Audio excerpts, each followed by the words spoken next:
resulting from your independence to us. Excuse me. Can I get a copy of that, please? Would to God, both for your sakes and ours, that an affirmative answer could be truthfully returned to these questions. Then would my task be light, and my burden easy and delightful. For who is there so cold, that a nation's sympathy could not warm him? Who so obdurate and dead to the claims of gratitude, that would not thankfully acknowledge such priceless benefits? Who so stolid and selfish, that would not give his voice to swell the hallelujahs of a nation's jubilee, when the chains of servitude had been torn from his limbs? I am not that man in a case like that. The dumb might eloquently speak, and the lame man leap as an hart. But such is not the state of the case. I say it with a sad sense of the disparity between us. I am not included within the pale of this glorious anniversary.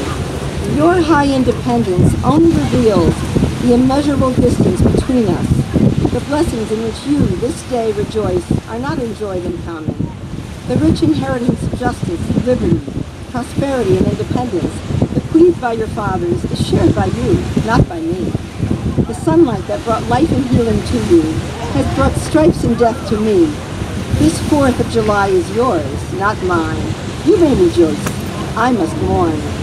To drag a man in fetters into the grand illuminated Temple of Liberty and call upon him to join you in joyous anthems were inhuman mockery and sacrilegious irony. Do you mean, citizens, to mock me by asking me to speak today? If so, there is a parallel to your conduct. And let me warn you that it is dangerous to copy the example of a nation whose crimes, lowering up to heaven, were thrown down by the breath of the Almighty, burying that nation in irrevocable ruin. I can today take up the plaintive lament of a peeled and woe-smitten people. By the rivers of Babylon there we sat down. Yea, we wept when we remembered Zion. We hanged our harps upon the willows in the midst thereof. For there they that carried us away captive required of us a song, and they who wasted us required of us mirth, saying, sing us one of the songs of Zion. How can we sing the Lord's song in a strange land? If I forget thee, O Jerusalem, let my right hand forget her cunning. If I do not remember thee, let my tongue cleave to the roof of my mouth. Fellow citizens, above your national tumultuous joy, I hear the mournful wail of millions, whose chains, heavy and grievous yesterday, are today rendered more intolerable by the jubilee shouts that reach them. If I do forget, if I do not faithfully remember those bleeding children of sorrow this day, may my right hand forget her cunning, and may my tongue cleave to the roof of my mouth. To forget them, to pass lightly over their wrongs, and to chime in with the popular theme would be treason, most scandalous and shocking, and would make me a reproach before God and the world. My subject then, fellow citizens, is American slavery.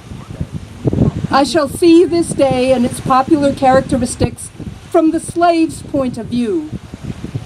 Standing there, identified with the American bondman, making his wrongs mine, I do not hesitate to declare with all my soul that the character and conduct of this nation never looked blacker to me than on this 4th of July. Whether we turn to the declarations of the past or the professions of the present, the conduct of this nation seems equally hideous and revolting. America is false to the past, false to the present, and solemnly binds herself to be false to the future. Standing with God and the crushed and bleeding slave on this occasion, I will, in the name of humanity, which is outraged, in the name of liberty, which is fettered, in the name of the Constitution and the Bible, which are disregarded and trampled upon, dare to call in question and to denounce, with all the emphasis I can command, everything that serves to perpetuate slavery, the great sin and shame of America. I will not equivocate. I will not excuse. I will use the severest language I can command, and yet not one word shall escape me that any man whose judgment is not blinded by prejudice, or who is not at heart a slaveholder, shall not confess to be right and just. But I fancy I hear some of my audience say, it is just in this circumstance that you and your brother abolitionist failed to make a favorable impression on the public mind. Would you argue more or denounce less? Would you persuade more and rebuke less? Your cause would be much more likely to succeed. But I submit, where all is plain, there is nothing to be argued. What point in the anti-slavery creed would you have me argue? On what branch of the subject do the people of this country need light? Must I undertake to prove that the slave is a man? That point is conceded already. Nobody doubts it. The slaveholders themselves acknowledged it in the enactment of the laws for their government. They acknowledged it when they punished disobedience on the part of the slave. There are 72 crimes in the state of Virginia, which, if committed by a black man, no matter how ignorant he be, subject him to the punishment of death, while only 2 of the same crimes will subject a white man to the like punishment. What is this but the acknowledgement that the slave is a moral, intellectual, and responsible being? The manhood of the slave is conceded. It is admitted in the fact that the Southern statute books are covered with enactments forbidding, under severe fines and penalties, the teaching of the slave to read or to write. When you can point to any such laws in reference to the beast of the field, then I may consent to argue the manhood of the slave. For the present, it is enough to affirm the equal manhood of the Negro race. Is it not astonishing that while we are plowing, planting, and reaping, using all kinds of mechanical tools, erecting houses, constructing bridges, building ships, working in metals of brass, iron, copper, silver, and gold, that while we are reading, writing, and ciphering, acting as clerks, merchants, and secretaries, having among us doctors, lawyers, ministers, poets, authors, editors, orators, and teachers, that while we are engaged in all manner of enterprises common to other men, digging gold in California, capturing the whale in the Pacific, feeding sheep and cattle on the hillside, living, moving, acting, thinking, planning, living in families as husbands, wives, and children, and above all confessing and worshiping the Christian's God, and looking hopefully for life and immortality beyond the grave, we are called upon to prove that we are men.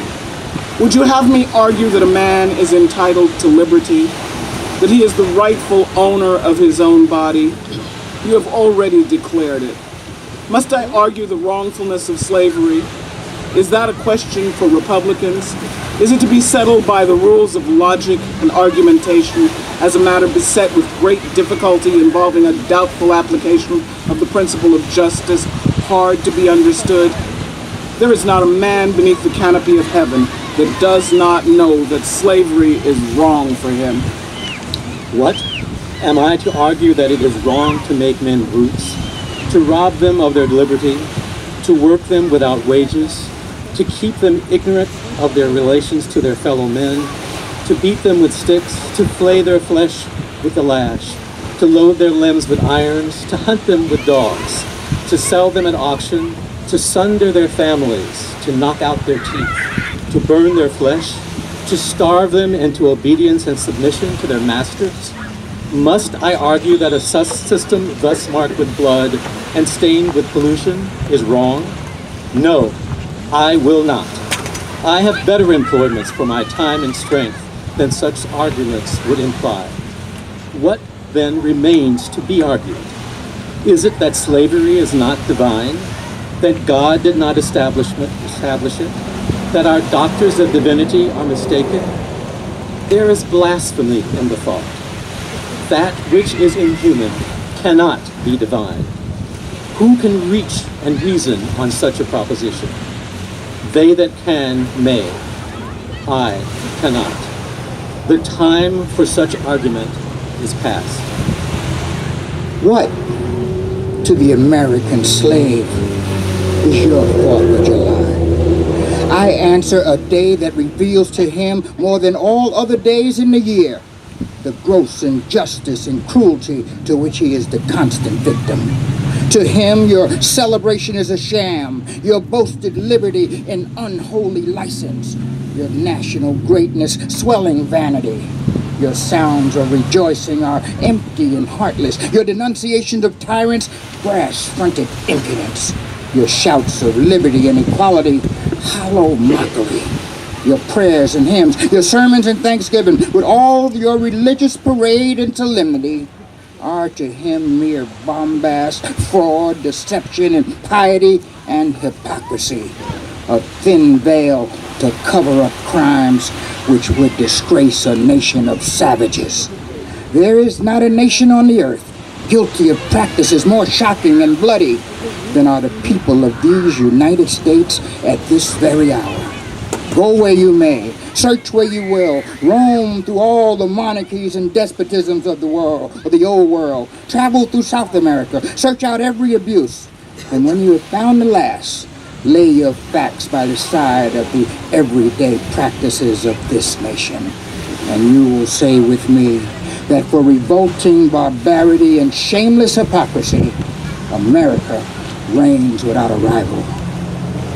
Take the American slave trade, which we are told by the papers is especially prosperous just now.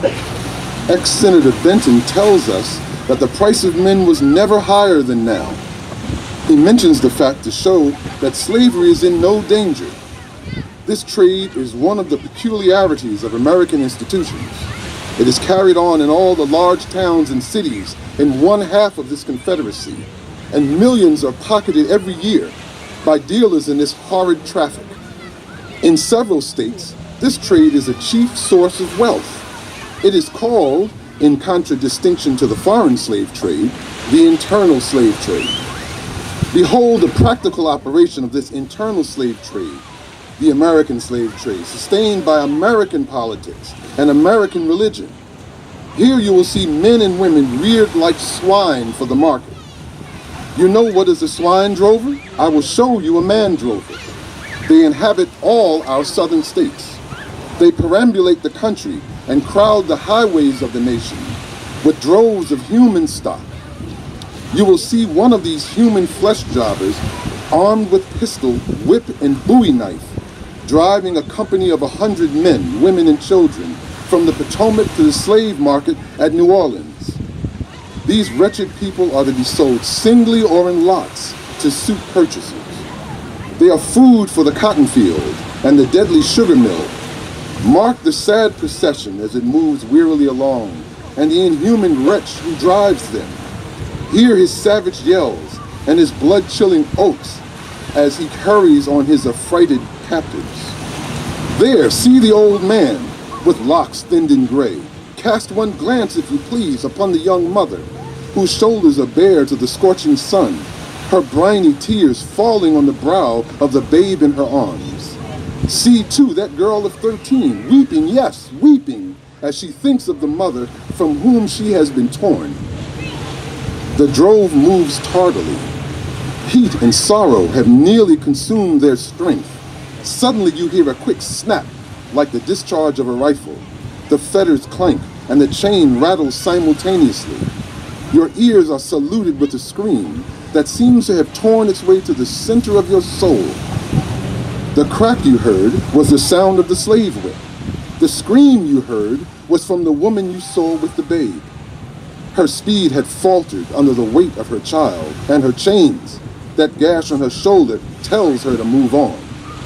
Follow this drove to New Orleans. Attend the auction. See the men examined like horses.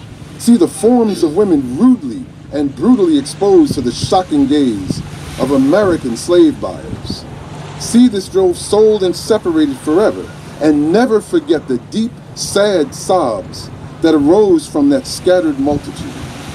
Tell me, citizens, where under the sun you can witness a spectacle more fiendish and shocking? Yet this is but a glance at the American slave trade as it exists at this moment in the ruling part of the United States. But still, a more inhumane, disgraceful, and scandalous state of things remains to be presented. By an act of the American Congress not yet 2 years old, slavery has been nationalized in its most horrible and revolting form. By that act, the Mason and Dixon line has been obliterated. New York has become as Virginia, and the power to hold, hunt, and sell men, women, and children as slaves remains no longer a mere state institution, but is now an institution of the whole United States. The power is coextensive with the Star-Spangled Banner and American Christianity. Where these go, may also go the merciless slave hunter. Where these are, man is not sacred. He is a bird for the sportsman's gun. By that most foul and fiendish of all human decrees, the liberty and person of every man are put in peril. Your broad Republican domain is hunting ground for men. In glaring violation of justice,